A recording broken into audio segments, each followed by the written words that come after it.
So I'm opening up the Etteilla Tarot, which is a perk I received from the recent Visconti Modrone Kickstarter from Lo Scarabeo. And I know my European counterparts got theirs already, but I'm in the States, and so it took a bit longer to get to me. And I was also told, because I had the Etteilla perk, that mine would take even a little bit longer. So I'm a little late on receiving this, and so you've probably seen it a dozen times from other people. However, it's still worth a video. I chose the Etteilla perk because back in the day, I didn't have the Etteilla like remote deck, but it was back in the day I wasn't smart enough to keep the packaging, and I discarded the nifty telescopic box to put it in a pouch. This is probably the third or fourth pouch it's been in since I've owned it. But I've always kind of wished I'd get that box back. And I was hoping that I'd get a similar box. Of course, this is a Lo Scarabeo box, and it's not the same box as the original. Wow. There we go. So this is just as lovely. It's a nice box. Nonetheless, it's a nice box. And it comes with a book. And I presume, since it has BP Grimaud on it, that it must be similar to the book that I originally had. And of course, it's in French. So it won't be helpful to me. And the cards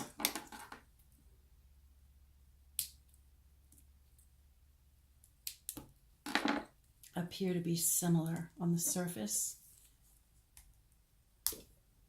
Oh my goodness.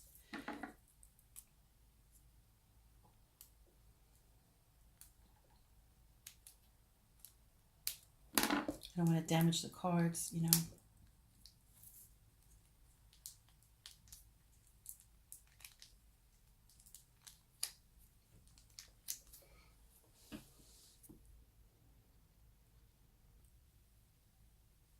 Okay, so here we go. I finally got the packaging off, and they stick together, and they appear to have a darker frame, or a darker border than the original ones that I have. I'm not that these are the original ones, but the ones that I have from, I guess, 1968. I think that was the date on them back when I remember getting them. But otherwise, they seem to be the same. Can you hear that?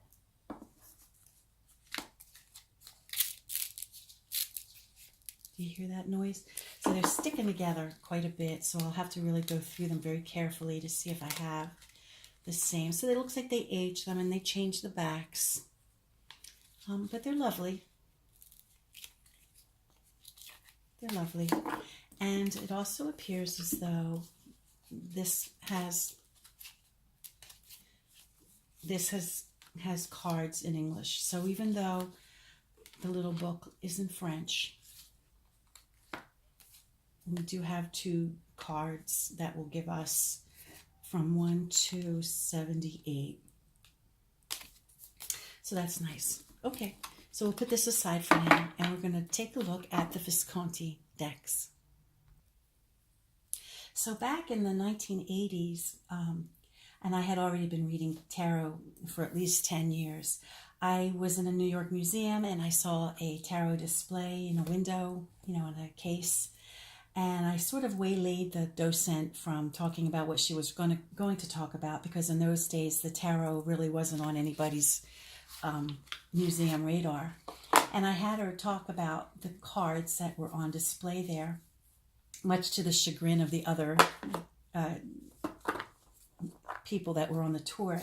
But at any rate, I had been looking to obtain a historic tarot deck forever by then, and it wasn't even something that was remotely possible. I was only able to get, you know, Rider-Waite-Smith or nondescript Tarot of Marseille decks.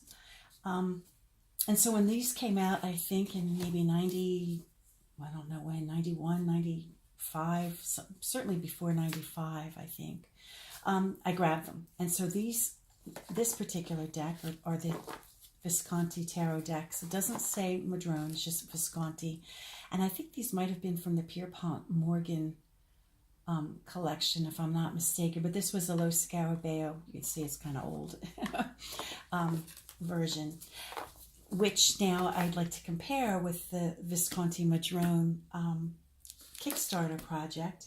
And I also, of course, have the Golden Tarot that was put out by Mary Packard, which doesn't embellish with gold, but cleans up the images so that they're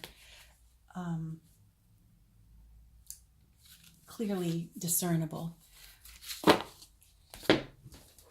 The Carrie Yale deck, which I have, it's great because it's a reproduction of how the cards exist in their current state, in their present state.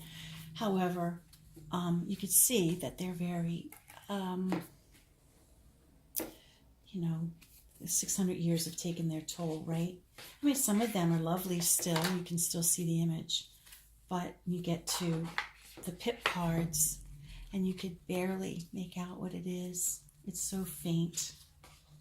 And like the Mary Packard, there's no embellishment. It's just a photograph. There's no sense of the grandeur of the gold embellishment or the silver. Apparently, these would have these swords, or no, excuse me, these batons had silver embellishment, as I guess the cups also did. But you don't see, you can't really make that out. It's really hard to see. So these, although these are nice to have in my collection, I don't use them to read with because they're just not, they're not always easy to understand which card is which because they're so faded and dull. And so that's why I'm really excited about receiving this. So let's open this one up. And hopefully there's not a whole lot of wrapping on the cards themselves. Let's see how this goes. Oh, lovely. Look at that. So we have a book, which is in English. Nice. And we have a cloth, which I probably won't use, but let's see what it's.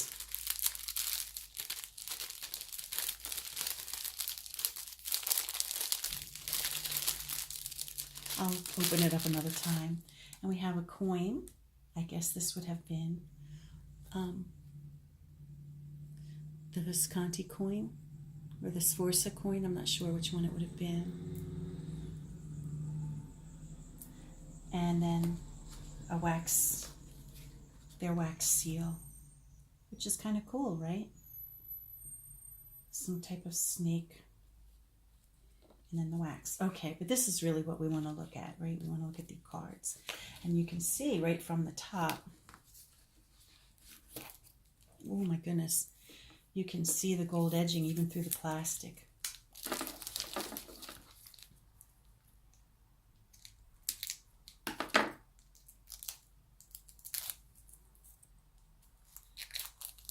Wow. Okay, so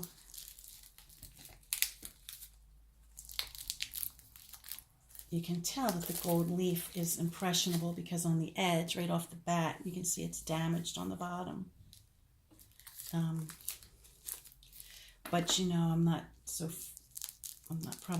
I probably wouldn't return it for something like that unless it was all, and it's on the top too.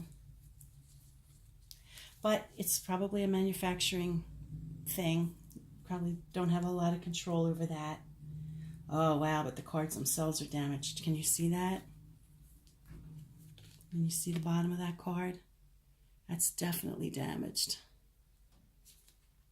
Yeah, that's a court card. What a shame. Well, I'll contact them because I think there is contact information. So it seems to be similar to the small Visconti Sforza, the Visconti deck from the 90s, which is a regular size tarot deck, but that they did pay attention to the detail of the gold leaf. We have the Fool. I'm at an angle, so the Magician, the Popess, and then the Empress, sticking together here. The Emperor, the Pope,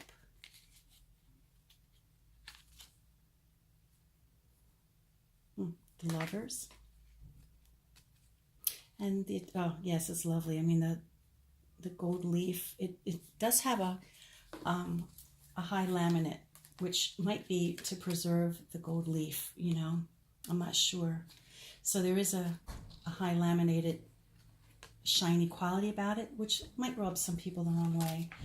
I don't know. I kind of like it personally, but it may not be for everyone. The Chariot, Justice,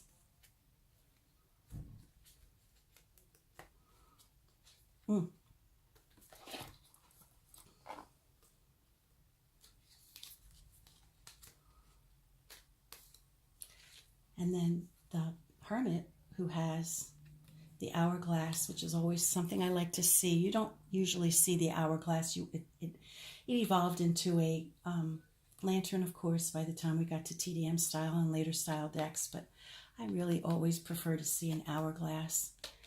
Then we have the Wheel, Fortitude. Wow, this is beautiful. And in this one, we have Silver Leaf, you know, in her beautiful outfit. Let's see. Oh, the Hanged Man, Death,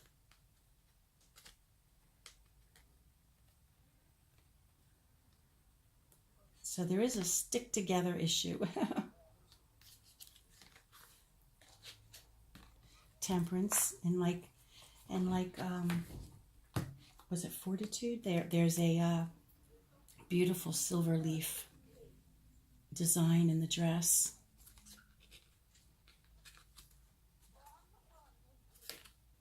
It feels like there's two cards here, but 15 is the Devil, so here's the Devil, which was recreated since I believe there was no Devil or Tower card, so this card is also recreated for the deck. The Star, lovely. Oh gosh, it's gorgeous. The Moon, and of course the Moon is silver leaf as well as the gold leaf in the background and in the clothing. And the Sun, of course, dazzles. And Judgment.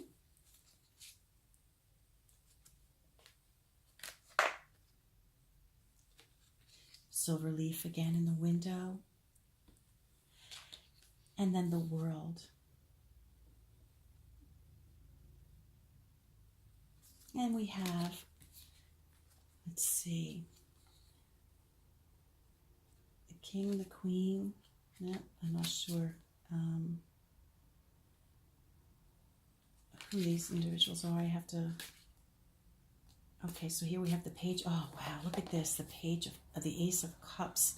Look at the background, silver leaf. Oh my gosh, it's just stunning. And here is the emblem, which is on the signet over here for the wax thing is their emblem. Oh gosh. So we have the Ace, the 2,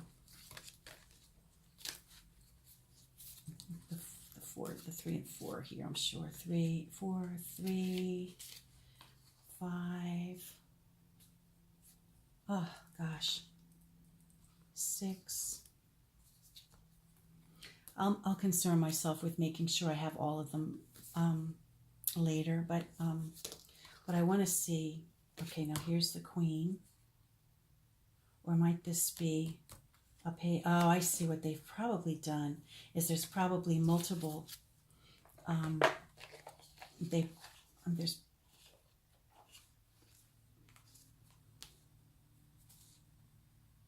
there's probably multiple options, maybe. I'll have to check. It's probably, it's more than a 78 card deck is my guess. So we have what appears to be a page or a queen. We'll see who it is in a minute. They probably give male and female options. So there's probably a maiden and a valet or a page. He's missing his stocking. And then we have a knight. I don't know if it's male or female. Can't tell. Oy. So there's male and female knights of the suit of cups. And gosh, the figure of the queen, I presume, is just lost in the background. But I presume this is the queen of cups and the king of cups. And then we go into the ace of coins. Okay, so these must be extra cards, not for the suit of cups, but I'm guessing that these must be virtue cards, because they might have had virtues. I'm not sure, because there are cups present, so I do have to do my homework and read in the book what they're intended to be. They were lumped in with the suit of cups, but I'm not sure. So we have the, oh gosh, look at this. Now, if you think of the Mamluk deck that I showed, I did a video of the Mamluk deck, which was the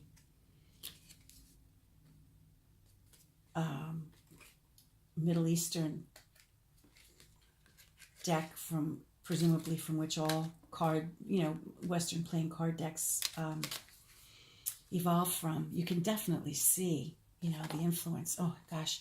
And I just can't say, I don't know if the video shows well enough, but it's just beautiful silver embellishment with gold. Oh, it's really lovely. If silver and shiny isn't your thing, then it's not for you. But, in keeping in mind that they tried to recreate how it probably appeared in the 1400s when it was created, and to imagine that somebody was so wealthy that it just wasn't, fake silver and gold leaf, right? It was real gold and real silver, and they were all hand painted. So imagine, just how precious these cards would have been.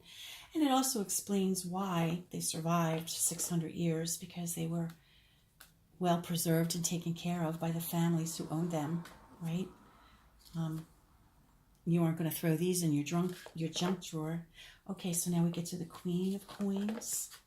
Now, this is the female page, the maiden maybe, a page, a male page, a female knight, a male knight. Okay, I get it. The Queen and the King. Okay, so those extra 3 cards, I'm not sure what these are yet. However, I'm going to guess that maybe they're alternative queens and kings. I'm not sure. But, okay. And then we have the batons, also with the silver. And can you see that? Oh, my gosh. And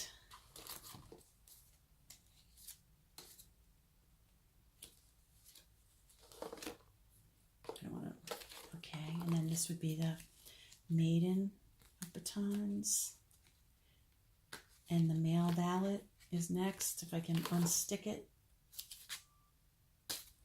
and then the female knight, the male knight,